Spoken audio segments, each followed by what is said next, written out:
এক বছর হয়ে গেল তিনি কোনো দৃশ্যমান কোনো সংস্কার করতে পারেননি। এই সরকার আইটি স্ট্রং হওয়া উচিত। বাংলাদেশের অন্তর্বর্তী সরকারের এক বছর এ যেন এক মিশ্র অভিজ্ঞতার গল্প। একদিকে ছিল আশা ও পরিবর্তনের স্বপ্ন, অন্যদিকে ছিল কঠিন বাস্তবতা, অর্থ সংকট আর জনগণের ক্রমবর্ধমান হতাশা। সরকার যা করেছে তার ফলে যে দ্রুত উন্নতি হওয়ারও তেমন সুযোগ আসলে ছিল না। 2024 সালের শেষের দিকে যখন অন্তর্বর্তী সরকার দায়িত্ব নেয় তখন দেশের অর্থনীতি ছিল একেবারে টালমাটাল। বৈদেশিক মুদ্রার রিজার্ভ কমে যায়, ডলারের দাম বেড়ে যায় রেকর্ড মাত্রায়, আমদানি কমে, বিনিয়োগকারীরা অনিশ্চয়তায় পড়ে। সেই সময় মানুষ ভেবেছিল নতুন সরকার হয়তো স্বচ্ছতা ফিরিয়ে আনবে, দুর্নীতি কমাবে। কিন্তু এক বছরের মাথায় দাঁড়িয়ে সেই আশার অনেকটাই এখন প্রশ্নের মুখে। অর্থনীতির অবস্থা এখনো নাজুক, সরকার রাজস্ব আদায়ে হিমশিম খাচ্ছে, বিদেশি সহায়তা আশানুরূপ আসেনি, টাকার মান কমেছে, পণ্যের দাম বেড়েছে, বাজারে মানুষের নাভিশ্বাস। চাল, ডাল, তেল, গ্যাস ও বিদ্যুতের দাম বৃদ্ধি নিম্ন ও মধ্যবিত্তের জীবনকে করেছে দুর্বিষহ।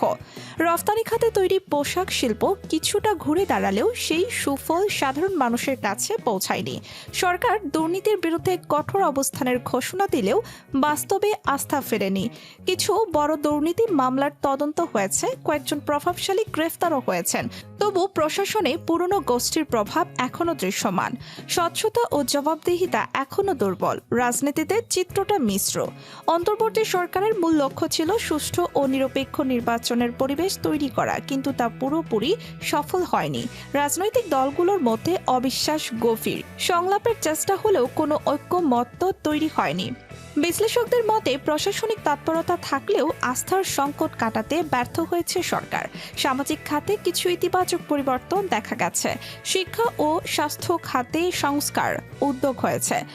সরকারি হাসপাতালে ঔষধ সরবরাহ বৃদ্ধি, শিক্ষার ডিজিটাল রেজিস্ট্রেশন চালু করা। তবে এইসব পরিবর্তনের প্রভাব এখনও গ্রামীণ জনগণের কাছে পুরোপুরি পৌঁছায়নি।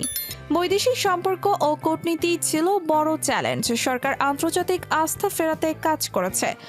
IMF, বিশ্বব্যাংক ও ADBর সঙ্গে কিছু ঋণ চুক্তি হয়েছে, তবে তা অর্থনৈতিক সংকট কাটানোর জন্য যথেষ্ট নয়। আন্তর্জাতিক মহলে বাংলাদেশকে এখন দেখা হচ্ছে স্থিতিশীল কিন্তু দুর্বল অর্থনীতির দেশ হিসাবে। আইন শৃঙ্খলা পরিস্থিতি নিয়েও দ্বিধা আছে। একদিকে অপরাধ দমন ও সন্ত্রাস নিয়ন্ত্রণে কিছু সাফল্য এসেছে, অন্যদিকে মানবাধিকার লঙ্ঘনের অভিযোগও উঠেছে বিভিন্ন সংস্থার বিরুদ্ধে। সব মিলিয়ে অন্তর্বর্তী সরকারের এক বছর মানে এক কঠিন পথ চলার গল্প। তাদের সাফল্য, সংযম, স্থিতিশীলতা ও সীমিত সংস্কারে ব্যর্থতা, অর্থনীতি, রাজনৈতিক ঐক্য ও জনগণের আস্থা অর্জনে। মানুষ এখন প্রশ্ন করছে পরের ধাপ কি? এই সরকার কি নির্বাচনের মাধ্যমে স্থায়ী সমাধান আনতে পারবে, নাকি বাংলাদেশ আবারও পড়বে অনিশ্চয়তার অন্ধকারে? সময়ই সেই উত্তর দেবে। ভিডিওটি ভালো লেগে থাকলে লাইক দিন, কমেন্ট করুন আর চ্যানেলটি সাবস্ক্রাইব করতে ভুলবেন না।